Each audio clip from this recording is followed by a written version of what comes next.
Hi everyone, welcome to D Physics and toppers talk में आपका फिर से स्वागत है।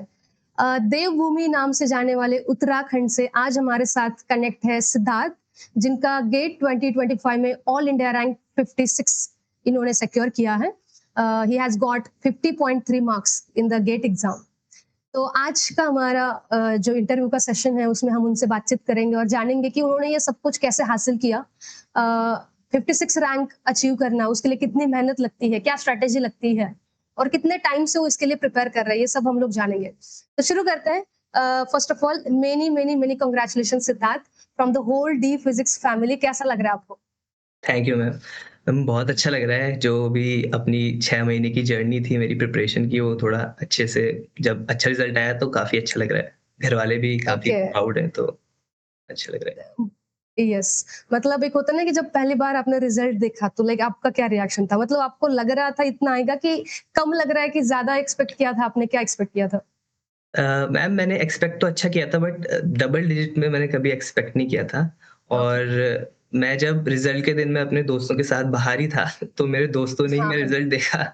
तो मुझे पहले तो ओके। यकीन नहीं हुआ, तो मैंने उनसे 2-3 बार देखा, उन्होंने कहा कि हाँ, तुम्हारा ही है। तो तब अच्छा लगा ओके। काफ़ी। मतलब आपने देखा, आपके दोस्तों ने पहले देखा? हाँ मैम, मतलब उन्होंने ही ओके। बोला कि रिज़ल्ट आ गया है तेरा, तो एक बार देख लेते हैं। तो मैं ओके। थोड़ा नर्वस था, बट उन्होंने कहा कि अच्छा ही होगा, तो मैंने देखा तो अच्छा रिज़ल्ट था। ओके, बहुत बढ़िया। बताइए आपके बारे में थोड़ा सा कि आप कहाँ से हैं और बीएससी एमएससी आपका बैकग्राउंड कैसा था? Yes ma'am. So myself Siddharth Barakoti. I am from Dehradun, Uttarakhand, and I have completed my BSc in Physics Honours from Doon University and my Masters from Department of Physics and Astrophysics, University of Delhi. अ, यही है तो। Okay. And आपका MSc कब हुआ? मेरा masters 2023 में हो गया था, मई-जून में ओके। कंप्लीट हो ओके। गया था। ओके। सो आपका कौन सा अटेम्प्ट था ये? मैम ये मेरा सेकंड अटेम्प्ट था। जो पहला सेकंड अटेम्प्ट था अटेम्प्ट। वो मेरा, हाँ मैम, फर्स्ट अटेम्प्ट मेरा 2024 में था गेट का, और उसमें मेरी 470 रैंक आई थी। मतलब क्वालीफाई हो गया था। But okay. उसमें प्रिपरेशन उतनी ज़्यादा अच्छे से नहीं हो पाई थी उस समय, तो थोड़ी रैंक कम रह गई थी, तो मैंने इस बार तब दोबारा से दिया। ओके। सो एक आपने फिर अच्छा मेहनत करके 2 डिजिट में फिर नंबर सिक्योर किया। सही है। तो ऑफ कोर्स एक सबसे इम्पोर्टेंट पार्ट होता है कि टॉप 100 में रैंक लाना। मतलब जैसे हमको पता है कि टॉप 100 में रैंक आती है तो एक बहुत मल्टीपल ऑप्शंस आपके पास होते हैं। Now you have a choice, अब आप चाहे जहाँ पे अप्लाई कर सकते हो और आपको मिलने के 100% चांसेस है भी। तो सबसे इम्पोर्टेंट आता है स्टूडेंट्स को दिमाग में सवाल कि आपकी स्ट्रैटेजी क्या रही थी? अब स्ट्रैटेजी से मेरा मतलब है कि लास्ट जहाँ से भी आप प्रिपरेशन स्टार्ट किया सीरियस वाला, तो आपने क्या रूटीन फॉलो किया? आप दिन सुबह उठने से लेके रात के सोने तक आप क्या चीजें फॉलो करते थे? कैसे पढ़ते थे? कहाँ से पढ़ते थे? और आपका डेली जो प्रिपरेशन का आवर था, घंटे कितने आप पढ़ते थे दिन के? एक प्रिपरेशन स्ट्रैटेजी क्या थी आपकी? Yes ma'am. Ma'am main main जो प्रिपरेशन थी वो मेरी, मैंने जब कोचिंग शुरू की डी फिजिक्स का जो मैंने कोर्स लिया, तब से ही मतलब शुरू की थी। ये 2024 के लिए मैंने प्रिपरेशन की थी, बट वो उतनी अच्छे से नहीं की थी। तो मैंने जो डी फिजिक्स का जो कोर्स लिया था ऑनलाइन, तो मैंने पहले के जो मंथ थे, मतलब अप टू दिसंबर, जब तक हमारा सिलेबस कंप्लीट नहीं होता, I was fully dependent on the course and I used to attend the live classes regularly. और उसी लाइव क्लासेस में मैं जो अपने नोट्स है वो प्रॉपर्ली बनाता था, और फिर शाम को उन नोट्स को थोड़ा रिवाइज़ करना और प्रैक्टिस क्वेश्चन में हमेशा डेली करता था। मतलब मेरे ऐसे आवर फिक्स नहीं थे मैम कि मुझे इतने ही आवर ओके। पढ़ना है। But I used to make a target, like कि आज इतने क्वेश्चन इस टॉपिक के करने हैं या जो भी ओके। रिवीजन है। तो पर डेली प्रैक्टिस आई वाज़, मतलब मैं हमेशा करता था हर दिन। तो ये मेरा हर दिन का यही डेली रूटीन होता था। और फिर सैटरडे को मैं अपना जितना भी हफ्ते में जो भी टॉपिक्स कवर हुए हैं, उन सबको रिवाइज़ करता था और संडे को टेस्ट देता था, जो संडे टेस्ट होते थे डी फिजिक्स में। तो the Sunday test helped me quite a lot, क्योंकि उससे मुझे टाइम मैनेजमेंट और अपना एक्यूरेसी भी काफ़ी अच्छे से मेरा इम्प्रूव हुआ उसकी वजह से। तो मेरा ये पूरा दिसंबर का यही स्ट्रैटेजी थी। फिर जनवरी से मैंने अपना प्रॉपर रिवीजन शुरू किया था, और रिवीजन में मैं अपने नोट्स से रिवाइज़ करता था, जो भी क्लास नोट्स मैंने बनाए थे, और उसके साथ-साथ मैं अपना शॉर्ट नोट्स और फॉर्मूला शीट्स बनाता था।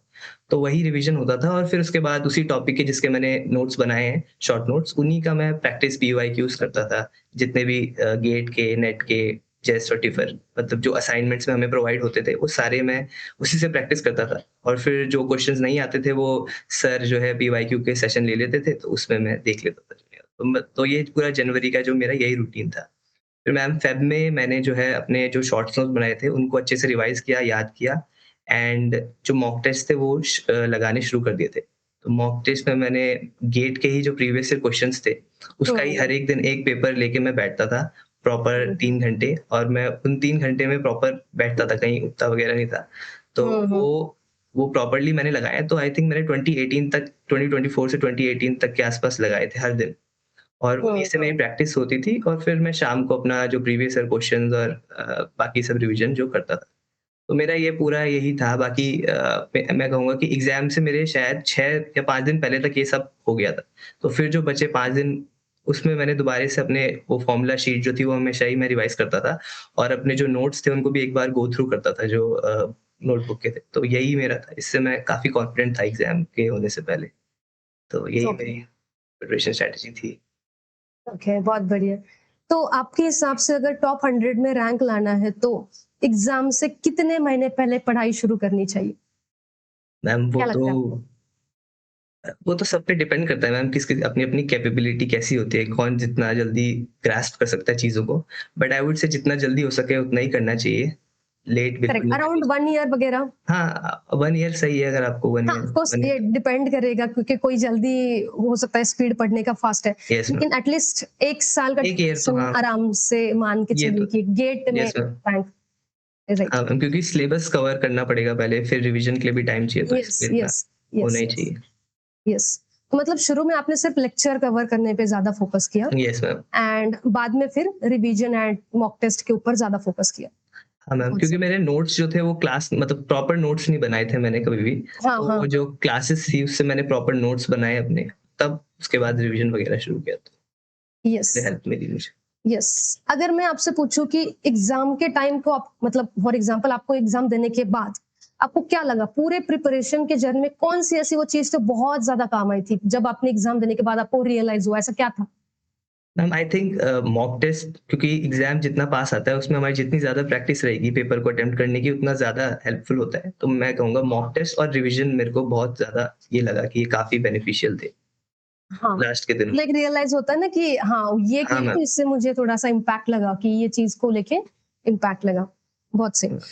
तो यस, अभी हम चलते हैं कि ठीक है प्रिपरेशन स्ट्रैटेजी आपने बता दी। अब वो 3 घंटे हमें पता है बहुत इंपॉर्टेंट होते हैं जो एग्ज़ाम के 3 घंटे हैं। क्योंकि कई बार ऐसा होता है कि बहुत ज़्यादा पढ़ाई किया अच्छे से 1 साल 2 साल, लेकिन वो 3 घंटे में गड़बड़ हो गई, ऐसा होता है कई बार। यस लेकिन मैम। आपने उस 3 घंटे को कैसे हैंडल किया? लाइक जैसे ही क्लॉक स्टार्ट हो गई वहाँ से लेके अगले 3 घंटे आपने वो 3 घंटा कैसा मैनेज किया? खास करके कितना टाइम किस यूनिट को दिया? एंड नेगेटिव मार्किंग के लिए आपने क्या सोचा था या फिर कैसे आपने नेगेटिव मार्किंग अवॉइड किया उसके बारे में बताइए? मैम मैंने क्योंकि मॉक टेस्ट काफ़ी दिए थे तो मुझे थोड़ा कॉन्फिडेंट ऑलरेडी था। तो जब पेपर स्टार्ट हुआ मैंने बिल्कुल भी जो क्वेश्चन मुझसे हो रहे थे वही ट्राई किए, जिस पे मैं थोड़ा स्टक हो रहा था या कैलकुलेशन थोड़ी लंबी थी उनको मैंने स्किप किया पहली बारी में। तो आई वुड से कि मेरा कम से कम 1 डेढ़ घंटा बचा होगा लास्ट का, उसमें मेरा एक बारी में पूरा पेपर मैं गो थ्रू हो चुका था। तो मतलब जितने मुझसे हुए ईज़िली वो मैंने किए थे। फिर जो लास्ट का 1 डेढ़ घंटा बचा था उसमें मैंने अपने जो किए थे क्वेश्चन उनको दोबारा से देखा और जो नहीं हो पाए थे उनको ट्राई किया। तो मेरी यही स्ट्रैटेजी थी कि मुझे अपना टाइम बचाना है एंड में ताकि मैं एक बार दोबारा से उनको विज़िट कर सकूँ रिव्यू, क्वेश्चन को, रिव्यू राइट, कर राइट। सकूँ। तो जैसे पेपर हाथ में आता तो क्या पहले आप आपने शुरू के मतलब शुरू में ही सारा पेपर ओवरलुक कर लिया था कि डायरेक्टली स्टार्ट कर दिया था? नहीं, नहीं मैम मैंने स्टार्ट किया था डायरेक्टली जो मुझसे होता गया मैं उतना करता गया। मैं बिल्कुल भी ओके। वो नहीं स्टक नहीं हुआ मतलब किसी भी क्वेश्चन पे। हुँ। तो मैंने वही किया।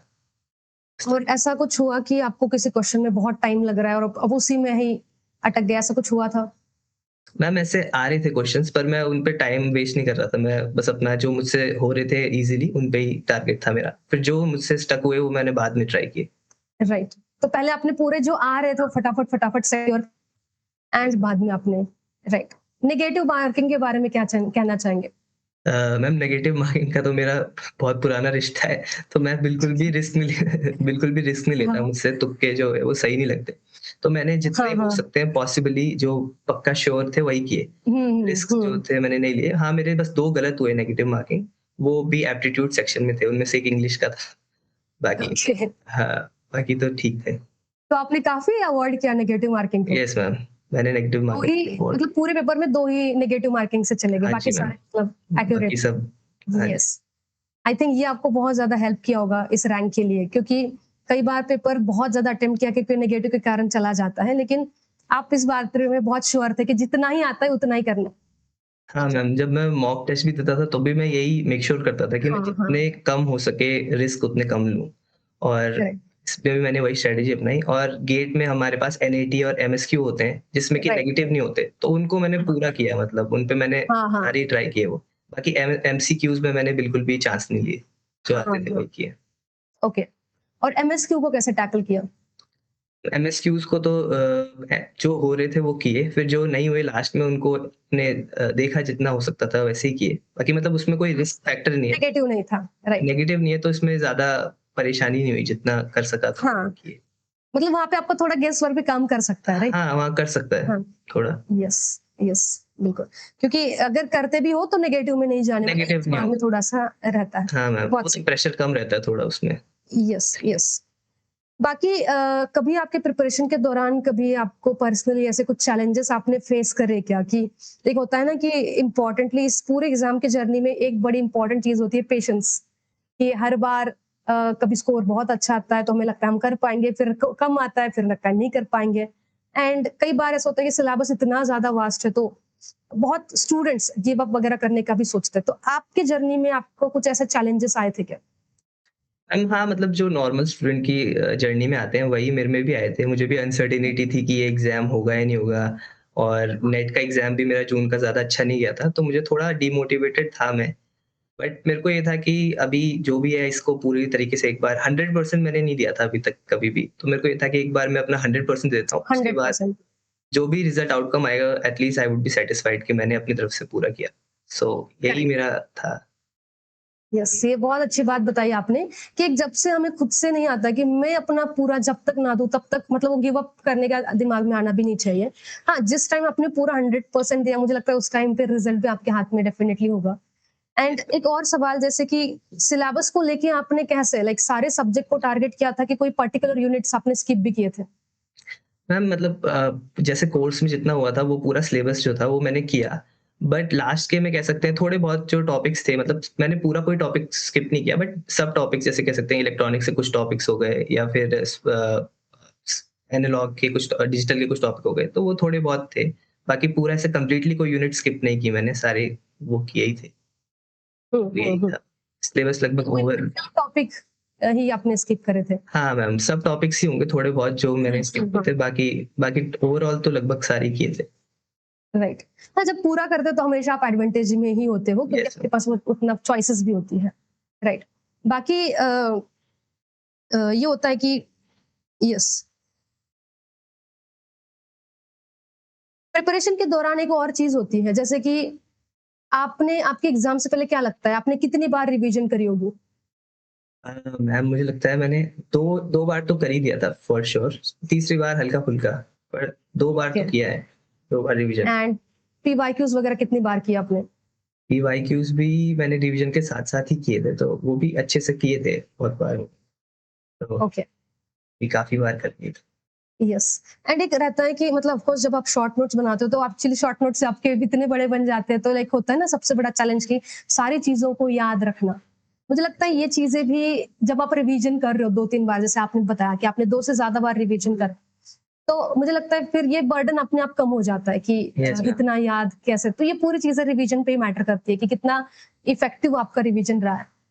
Yes ma'am. यस, वो जो शॉर्ट नोट्स है वो तो मैं पूरे फरवरी के स्टार्टिंग से ही हमेशा से ही याद करता था, हाँ, हर दिन, मतलब वो मेरा यस। प्रॉपर रहता था कि ये करना ही करना है।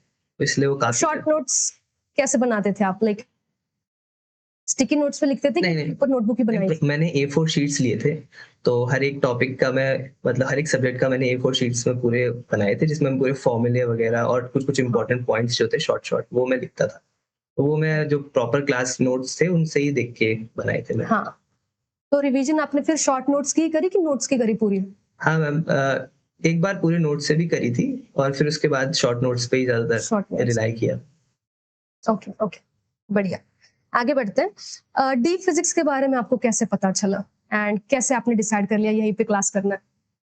डीप फिजिक्स का मैंने यूट्यूब पे काफ़ी सेशन देखे थे जो रिवीजन के थे, वन शॉट वगैरह, और आपका इलेक्ट्रोडायनामिक्स का कोर्स जो था, वो मुझे काफ़ी अच्छा लगा था हाँ, उसमें। तो उस वजह से मुझे काफ़ी इंटरेस्टिंग लगा था, तो इसलिए मैंने सोचा था ये कोर्स लेने का। यस। आप कौन से बैच में जॉइन थे? मेरा फर्स्ट अगस्त ऑफ का बैच था, अगस्त फर्स्ट वाला। ऑफ अगस्त। सही है। बाकी आपको क्या लगता है क्या रोल रहा डीप फिजिक्स का आपकी प्रिपरेशन के दौरान? काफ़ी रोल रहा मैं कहूँगा, क्योंकि सारा सिलेबस कंप्लीट करना, वो भी बहुत कम टाइम था इस बार। अगस्त से स्टार्ट होके दिसंबर तक यस। पूरा सिलेबस होना, और साथ ही साथ जो प्रॉब्लम्स प्रैक्टिस सेशन होते थे वो भी बहुत इम्प्रूव करते थे, संडे टेस्ट और मॉक टेस्ट, तो काफ़ी कह सकते हैं काफ़ी प्रिपरेशन में हाथ था। जी, थैंक यू। यस।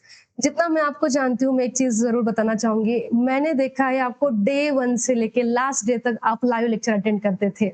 मतलब यस एक हमारा भी ध्यान रहता है कि I used to see you in every lecture.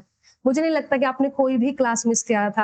I am like इतना डेडिकेटली। और आप सिर्फ इसी में नहीं थे, आई थिंक आप प्रॉब्लम सॉल्विंग बैच में भी थे, यस। एंड आप पीवाईक्यू कोर्स में भी थे। वो तो पीवाईक्यू कोर्स तो ऐड किया हाँ, गया था। तो ये ऐसे स्टूडेंट रह चुके हैं हमारे कि ये बहुत ज्यादा सिंसियर, मुझे लगता है आपका जो एफर्ट्स था वही काम आया है, क्योंकि आपने डे 1 से लेकर लास्ट डे तक आपकी अटेंडेंस 100% अटेंडेंस है। मेरे क्लास में ऑफ कोर्स बाकियों के क्लास में भी आप रहे होंगे, लेकिन मेरा हमेशा ध्यान होता था आप हमेशा सारी क्लासेस अटेंड करते थे। एंड ये रेगुलरिटी आई थिंक एक डिसिप्लिन कहीं ना जाके आपके अंदर बन चुका था कि एक वो होता है ना कि अभी आदत सी हो जाती है कि इतना घंटा बैठने का आदत हो गया है, सुनने का आदत हो गया है।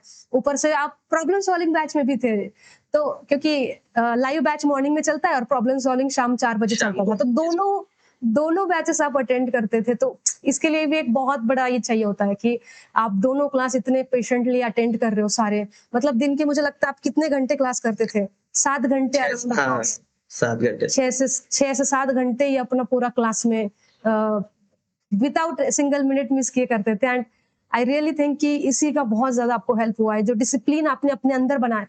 क्योंकि ऐसा होता है यूजुअली कि ऑनलाइन स्टूडेंट का ये होता है कि आप तो हमारे सामने हो नहीं, तो ये मोटिवेशन आपको खुद से होनी चाहिए, यस मैम। राइट? क्योंकि वैसे भी क्या फर्क पड़ता है अगर आप अटेंड करते हो कि नहीं करते, हमें कौन सा पता चलता है? एक रहता है ना, क्योंकि ऑनलाइन स्टूडेंट के ऊपर हमारा उतना कंट्रोल नहीं रहता जितना ऑफलाइन के ऊपर तो होता है। लेकिन मुझे लगता है आपके अंदर वो एक अंदर से मोटिवेशन था कहीं से, एक खुद खुद को लेके आपका जो सीरियसनेस था वो काफी ज्यादा था, एंड जिसके कारण आज ये पॉसिबल हो पाया है। सो ऑफ कोर्स हम लोग तो है आपको गाइड करने के लिए, लेकिन वो मोटिवेशन मुझे लगता है आपके अंदर वो पहले से ही था, जिसके कारण ये सब पॉसिबल हो पाया है। चलिए फिर इंटरव्यू के लास्ट में आते हैं कि जो भी बच्चे प्रिपरेशन कर रहे हैं, आप उन सभी के लिए क्या टिप्स देना चाहोगे? लाइक प्रिपरेशन करते टाइम जो अर्ली टिप्स होती है, जैसे कि कोई XYZ स्टूडेंट है, वो प्रिपरेशन जब स्टार्ट ही करने वाला है, उसका सपना है गेट में बिलो 100 मार्क्स लाने का, तो आप स्पेसिफिकली उसके लिए क्या-क्या टिप्स देंगे? मैम, मैं यही बोलना चाहूँगा कि पहले तो आप अपना सिलेबस जो है वो अच्छे से कवर करें एक बार, अगर आपने नहीं किया है तो सिलेबस इम्पोर्टेंट है, उसको आप कवर कीजिए जितना हो सकता है। आई वुड से कि पूरा ही करना चाहिए कवर। बट हाँ, अगर थोड़े बहुत टॉपिक्स, सब टॉपिक्स आपको थोड़े वीक है, उन्हें छोड़ने का मन है, तो आप उनको थोड़ा लीव करिए। लेकिन सिलेबस एक बार पूरी तरीके से वो कीजिए कवर। उसके बाद आप प्रॉपर रिविज़न कीजिए और प्रैक्टिस कीजिए। अगर आप, मतलब मेरे को लगता है कंसिस्टेंट अगर आप रहते हैं पूरी प्रिपरेशन की जर्नी में, तो उससे आपको ऑटोमेटिकली रिजल्ट दिखने लग जाएँगे और वही आपका मोटिवेशन का सोर्स होगा। तो मुझे लगता है कि बेसिक चीज़ें ही हमें करना है, कुछ एक्स्ट्रा ऑर्डिनरी नहीं करना है। अगर हम बेसिक जो अपना कंसिस्टेंटली हर दिन करते रहेंगे और प्रैक्टिस करते रहेंगे, तो I think it's easy to, हो सकता है। करेक्ट। तो यही होगा। कंसिस्टेंसी बहुत जरूरी है, यस मैम। सिलेबस पूरा करना, एंड साथ ही साथ क्वेश्चन का प्रैक्टिस भी उतना ही ज्यादा जरूरी है। बहुत सही। हम लास्ट में आते हैं इंटरव्यू के, हम जानना चाहते हैं कि आपके फ्यूचर प्लान्स क्या है? अभी आप क्या सोच रहे हो, कहाँ अप्लाई करने का सोच रहे हो और क्या डिसाइड किया है? अभी तो पीएचडी का ही है प्लान। तो अभी देखते हैं, बाकी आइज़र वगैरह में मेरा है, शायद वहाँ पे पहले अप्लाई कर, बाकी आईआईटीज़ में करने का भी प्लान है। तो ओके। अभी तो यही है। एंड स्पेसिफिकली कोई पर्टिकुलर टॉपिक में इंटरेस्ट, जहाँ अ, पे मतलब जिसमें पीएचडी करनी है? हाँ, कंडेंस मैटर में मैं सोच रहा हूँ, कंडेंस मैटर एक्सपेरिमेंटल फील्ड में। Okay, okay. So we wish you all the very best. आप जहाँ चाहते हैं आपका आराम से पीएचडी में हो जाए और आप सक्सेसफुली रिसर्च में एक बहुत बड़ा कंट्रीब्यूशन कल जाके करें, एंड स्टूडेंट को फिर से गाइड करने जरूर रहे।